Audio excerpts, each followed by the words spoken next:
बुलढाणा लोकसभा मतदारसंघासाठी गेल्या 15 दिवसांपासून सुरू असलेल्या प्रचाराच्या तोफा बुधवारी सायंकाळी 5 वाजेनंतर थांबल्या आहे.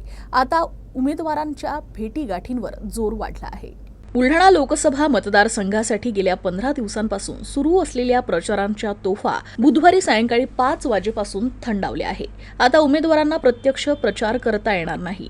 आता उमेदवारांचा जोर प्रत्यक्ष भेटीगाठींवर फोनाफानी करण्यावर राहणार आहे. 8 एप्रिलला उमेदवारांना चिन्हाचं वाटप झाल्यानंतर 9 एप्रिलपासून प्रचाराची रणधुमाळी सुरू झाली होती.